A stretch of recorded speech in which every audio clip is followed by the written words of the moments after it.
I wish I could hurt you by love. Or would you do if you couldn't get me by? You're the one who's gonna lose something so special, something so real. Tell me, boy, how in the fuck would you feel if you couldn't get me back? That's what I wish that I could do. From New York and on the new Hot 97 app, Ebro in the morning. On Hot 97. Oh, it's Ebro in the morning. We got the beautiful Laura Styles, and we want to introduce you to Jessie Reyez. Give it up for her right Jessie. now. Jessie Reyez from Toronto, but then Florida, but you're Colombian. Yeah, Colombian blood. And your parents are like just moved to North America from Colombia and had you. So you're first generation. Do you ever get back to Colombia? Yeah, I was out there a few months ago shooting the video for Great Ones, the last song on the project, and that was dope. Now, you currently have a project which is available on Apple Music, and we play it a lot on Beats One. I was trying to get an interview up there, and your schedule, you're on Jimmy Fallon now, you're too busy. She's popping. It was like you can only have her at 9:30 in the morning. Lord. For 10 minutes. For 10 minutes. You popping like that now? Oh, man, I'm just working. Just be honest, yo. Is it crazy for you right now? It's incredible. I'm happy as... I'm You can happy. curse. I'm happy as fuck. Hell yeah, it's incredible. I'm so happy. I mean, it's shit that I've been chasing forever. So to be busy is like awesome. You know, I'm like So what's the name of your project that's out now? Kiddo. And the songs on there are very, and for the audience watching this or listening to this right now, the drums, like the reason I love Jessie Reyez is because she never slacks on the drums, right? Like I feel like the songs always have like an attitude to them. You know, I'm blessed to work with some dope producers. Those Yeah. are producers not slacking on the drums. And so you play the guitar by trade and write all the songs. And how long have you been playing guitar? On and off for like over a decade. I mean, I started kind of at church, and my dad played too, so we would like play in the choir and stuff. But if I had been consistent, I'd be much better now, you know? But for a while just on and off. I saw people that I know that are either attended, were a part of it, or just like are big fans of the Remix Project. I saw that you were a part of that. Yeah, man, that place changed my life. Yo, the Remix Project is this incredible like incubator for like teens where they just like nurture their like photography skills, music. And Like, where is this located? it's in Toronto. Oh, wow. And they have Yeah. it in Chicago too. Yeah, in Chicago. That's right. They have one in Chicago too. 40, Drake's 40 came from there. I think Division came from there too. Yeah, man. Daniel Daly from Division was my mentor when I was in the program. Really? Yeah. Yeah, so a lot of people who are like part of the project, you know, they're So super give me fans of some them other because they came names from of there. that came out of the remix. Wonder Girl. Wonder Girl came from there too. Rich Kid came from there. Man, Sean, there's a lot of people. Future, Drake's Future came from there too. Really? It's like a scholarship for like for kind of basically a year, and it's like networks, and you get to network, and you get to have studio time, and you get to like be around other people that are as hungry as you. So it's like extra motivation. You know what I'm saying? Of course. How do you get into the project? You have to send in an application when like yearly they put a post and say what the deadline is, and then you send in your application, and then you get an interview, and in that interview is basically like an interview and an audition. And I was working at Florida at the time. I was bartending, and I begged my bar manager to give me the weekend off, and then I found like a $50 flight on Spirit Airlines, and then busted my ass back to Toronto. And then, well, not to Toronto, to Niagara Falls, because they don't fly to Toronto. So I had a homie pick me up Niagara and then drive me to Toronto. Lord. I know. And then I did the audition, and then I flew back to Florida to work some more shifts and make some more money. And then they told me that I had made it, and I was like, Came back. "See ya." Yeah. And you never went back to the bar after that? I mean, I was lucky enough to have I was working, so I had money to live off of while I was in school, basically at Remix. But during the time, yeah, hell yeah, when I would go back to like visit my folks if they were out there, I would like go to the bar and like work a shift. I was really lucky to work with like dope people there, you know? And like, what city is this in Florida? this is in Fort Lauderdale. It was the Bongos, like Gloria Stefan spot in Fort Lauderdale, and then she has one in Fort Lauderdale and in Miami. And I would beg the DJ. Like I did this in Toronto too, on Richmond. I used to work at a bar there too, And I would make friends with the DJs and be like, yo, man, like, I do music. Like, this is my tape. And they'd bust that shit in the club. And that was, like, a highlight. Like, I was on cloud 9 all night, like, behind the bar. Like, that's me. That's me. You know? It was crazy, man. Giving away shots. No. I was hustling still. I was making my money. I was giving away shots. But I was happy as hell. I was happy. It was crazy. So now, because I met you probably, a year ago now, has it been? I guess, It's damn. probably been about a year already. We were at South by Southwest. When was that? March? So it's actually rather recent. It's actually sooner than a year. Yeah? Yeah. My concept of time is very fucked right now. So Why? Because so you're much always is on tour, going right? I'm going based off you. But I was just like introducing her to everyone. Like, yo, you got to meet this girl. She's a singer-songwriter. She's amazing. And just, you're like, and I was drinking tequila. You was drinking whiskey, right? You know what I'm saying? We went to the bar. We was drinking, talking. I want to know more about like where your strength comes from. Because you have this like confidence and like swag, even when you're on stage. Thanks. The way you write your songs. And I know... not just young girls, but music lovers and anyone that is culturally proud or comes from somewhere that's, trying to represent themselves. Talk about, your strength and where that comes from. My mom and dad.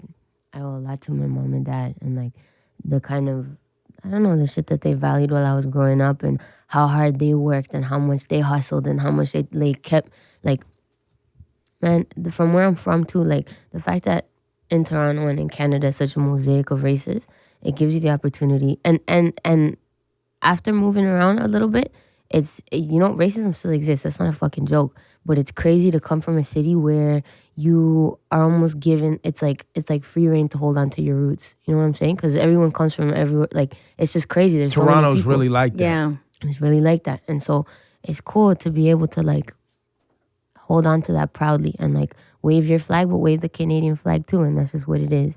And so I think that's dope, but also there's another side to that coin. Like when you're a child of an immigrant family, no matter what, you have that like outsider feeling because it's like you're in this house, and I didn't speak English till I was like past 6 years old. I didn't speak English till I went to school. So that feeling of like something's different, and you leave this house where it's like Colombia in the house, and then you walk out and you're in another country right away, and you have to learn how to move different and new social customs and a new language, and just things are different. You know what I'm saying? And so I don't know. I feel like that had a lot to do with it, But my mom and dad, they're dope. They're good people. They're hustlers. My mom's a saint, and my dad's a fucking like, he could do anything, man. He like, and. It's not like they came for money or anything, And my dad was always the kind of like, if I could build it, why the fuck would I buy it? So like there was this time where like scooters were in those like silver, those platinum like laser razors. Oh, those razor scooters. Yeah. Yeah. And I wanted one so bad, and I was like, Poppy, please, blah, blah, blah. And he saw the price, he was like, hold on. And then he went to the garage and he built one, man. He like got wood and like 2 wheels and painted that shit in Colombia colors. And was like, here, mommy. Venga. That's so Like Spanish. that's so Spanish, but that's what it was. It's like so true. Halloween, like buy a costume. Fuck you mean buy a costume? Like we build it. Yeah, we just make make it. That's so true. Yeah, man. I Super saw dope. you have a song. I think it's called Gatekeeper that I thought was dope. Love that record. And I read that you were like you talk about like the sexism and like the shadiness of like the music industry. I thought it was really dope and how brave how you like openly like speak about it. So talk about your experiences and what that means to you. Thank you.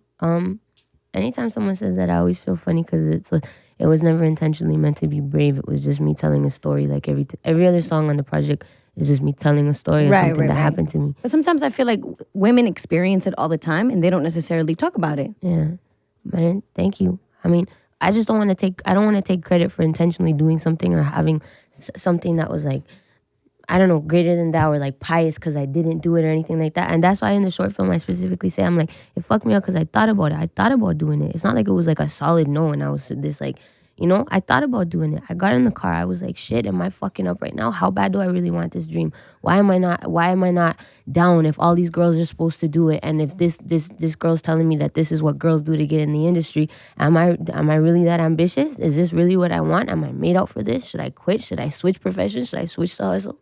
So I don't know. I talked about it because it was just an experience. The same way, like if I broke my finger today, I would sing about breaking my finger tomorrow, But it's just crazy. It's crazy the response. Like I didn't know what kind of response I was gonna get, and it was just crazy to have that. And then it had two sides to it, because it was crazy that people responded and were like, I've been through that, or like dudes that were like, I've been around that, or like the bystander effect, when dudes will stand beside other dudes that'll do that. Right. And for politics or position or whatever it is, they can't really say much, and you can't really judge it, because if someone's got kids or something and that's their boss, like that's a sticky situation. You know what I'm Right. saying? So I was like, all right, cool. That's crazy that people are relating, but it messed me up too. That I was like, it's so many people hit me up about it that I was like, damn, like, how's it 2017? Like, how is this shit still happening? How do you have how do men that have daughters and men that have sisters and men that have mothers move that way? You know? Of course. It was just that. It was me talking about some shit that happened. Nah, I like when she goes off. Yeah. You guys gotta listen to the project. Look up Jessie Reyez. You brought up racism a second ago, which obviously we're watching some things unfold here in our country, Yeah. America. These things happen in Canada? Yeah, they happen. They happen low key. Not as bad as here, which is just the truth, you know? Yeah. But obviously there's a difference in population. There's a difference in distribution of immigrants. Like, this, it's just what it is. But And there's a history here that's probably has a little bit more of of course, a rabid fabric. yeah, no kidding. When you see this how old are you now? I'm 27. When you see this stuff, how I mean, you've kind of, it feels like you experienced it early in life. Yep. Being in an immigrant family. So what do you think when you see this stuff, the Charlottesville or the type of language the President of the United States currently uses? Like, what do you... I think that when you have leadership that contradicts itself, and talking about wars, and then talking about how you have to unify people, but you're only basing it on map lines, like you're only basing it on geographical terms, and then claim to unify people that way. But then when it comes to human beings, when it comes to what we really are, then I don't know, man. It's just crazy. I say this all the time. Like, we're all pink inside. The blood runs red, no matter where you're from, no matter what color you are. And so I don't know, man. Is leadership fucking laced with rhetoric? Is poison? It's doomed from the beginning. And it's not like a lot of people and the thing is, I'm speaking. I don't want to speak out of turn because I was born in Canada. You know what I'm saying? So it's easier for me to say that because I'm not American. But from where I'm sitting and from the people that I surround myself with that are also American citizens, it's just like, it's shocking. It's shocking. It's shocking that it's 2017 and that's happening still. And it's shocking that people try to dumb it down and then talk about privilege as if it's something that's like a facade or like smoking mirrors or something like that, when it's not. It's reality. Man, Mimi Valdez, she posted this a few days ago and it resonated so much. And she was like, man, when you've been privileged your whole life, equality feels like discrimination. Get over it. And that resonated because I was like, man, that's true. Of course that's true. It's interesting. I'm watching like the white dudes that went out there in their white polos and khakis or whatever their little uniform was, right? And then you had like the Nazi people and you had the KKK people, and it was all trying to unite. And it was almost like watching people who were confronted with a little bit of challenge for the first time in their life. Like spoiled little brats that are just used to, like you pointed out, privilege. They're used to having their way. Their grandfather's promise that this would be the white man's land and we built this country. We will not be so replaced. many flaws in that. But and they're screaming, we will not, Jews will not replace, like they're chanting this walking down the street. And you're like, yo, you are so misguided. You didn't build it. Black people built this. You took it from Native Americans, right? You forced people into bondage and slavery. You robbed from other cultures, raped and pillaged. And you're wondering why now, after inviting the world to America and saying that this is a place, your whole marketing plan was, we will invite people from around the world here and tell them they will be equal. And then a few generations in, they'll realize that it's not for them. And maybe they'll leave or we'll put them in jail. That feels like that was the marketing plan. And here we are in 2017 and y'all mad that your plan didn't work out the way you wanted it to because you can't just lie your way to success. Mm-hmm. You can't just build a complete farce. And that's what I'm watching. Like, that's what I see. right? But I'm also 42. So I've been at the different stages of kind of realizing the bullshit and realizing where the lies are and the faults are. When you get out and you're touring around the country, do you see racism? Like, do you yourself experience it towards yourself? Like, what's your actual world like, Jessie? My actual world is, yes, there's times where I experience it, but I feel like, what was the quote we were talking about the other day? Like, in order for someone to insult you, you have to validate their opinion. Mm-hmm. In order for someone to insult you, you have to give them the power to do that. So I think it's just it's a matter of like recognizing that ignorance and just being immune to it and continue forward. And the only thing that's gonna fuck it up is if you let your light or you let your drive or you let their opinions affect that and shut yourself off and then become filled with like hatred. Because there's a difference between hatred and between anger. You know what I'm saying? And so I feel like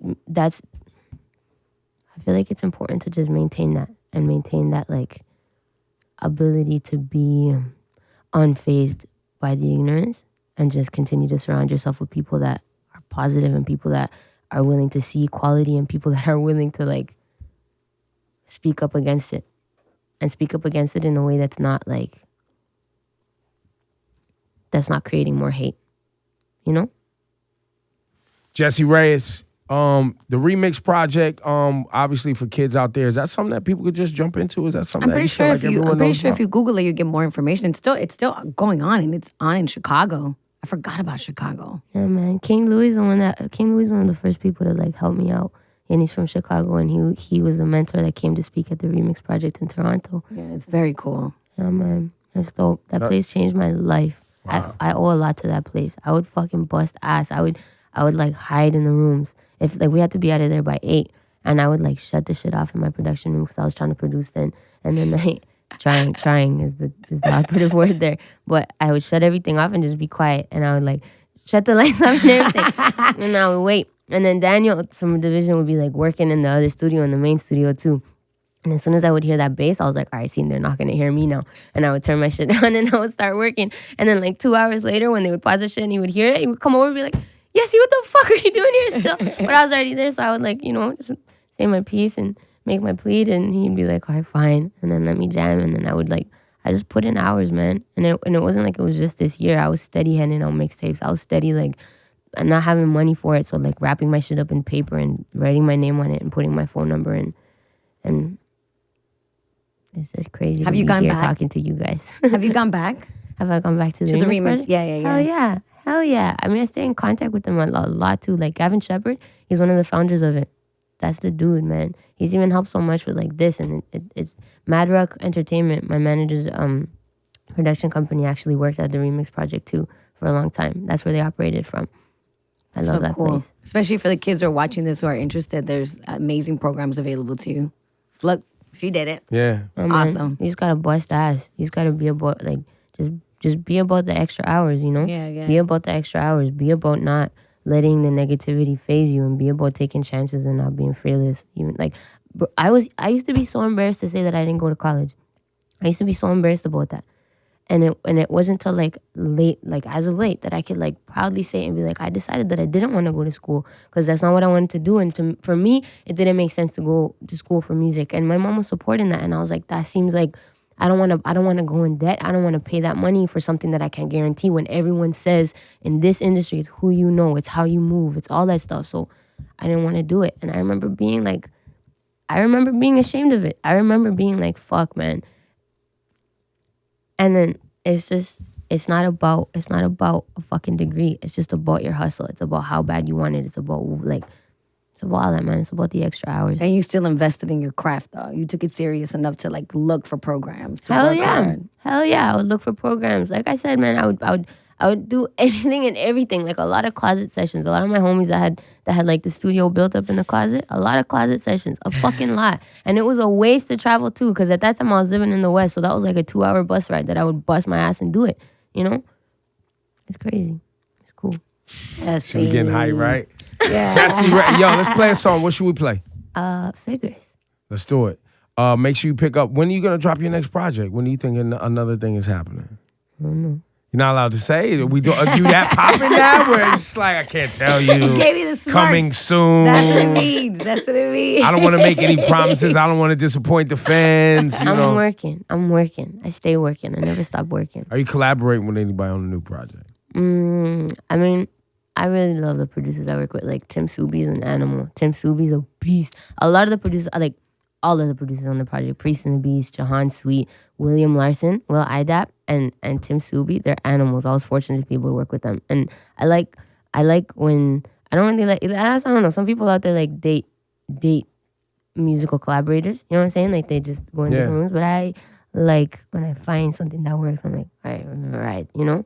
Or I break something if it's not, or I fix something if it's not broken. Or maybe break something every now and then too.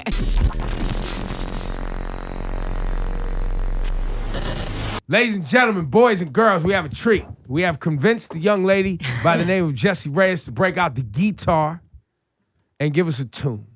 You ready? Yeah, man. What's the name of the album? One more time. Kiddo. Make sure you pick it up. I always shout Apple Music Beats 1 because that's where I work, so I'm not shouting the rest of y'all. Oh, well. Jessie Reyez. Jessie.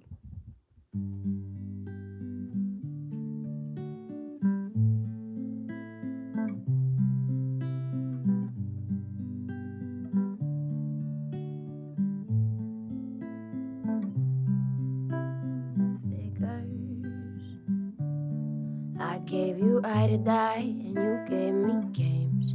Love figures. I'm the one crying, cause you just won't change. Love figures. I gave it all, and you gave me shit. Love figures. I wish I could do exactly what you did. I wish I could hurt you by love. Or would you do if you couldn't get me by? You're the one who's gonna lose something so special, something so real. Tell me, boy, how in the fuck would you feel if you couldn't get me by? That's what I wish that I could do to you.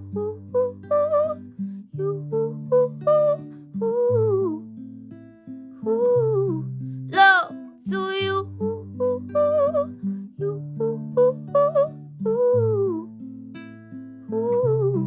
Yeah. Figures. I'm the bad guy 'cause I can't learn to trust. Love and figures. You say sorry once and you think it's enough. I've got a lineup of girls and a lineup of guys begging for me just to give them a try. Figures. I'm willing to stay 'cause I'm sick for your love. Wish I could hurt you by love. What would you do if you couldn't get me by? You're the one who's gonna lose something so special, something so real. Tell me, boy, how in the fuck would you feel if you couldn't get me by? That's what I wish that I could do.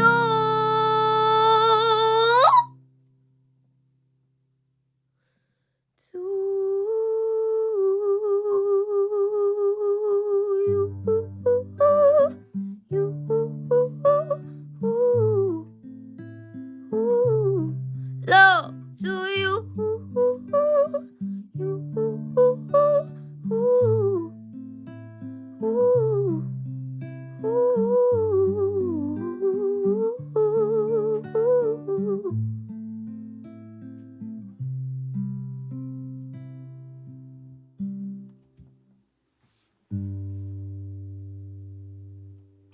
Jessie! Told ya! Told ya!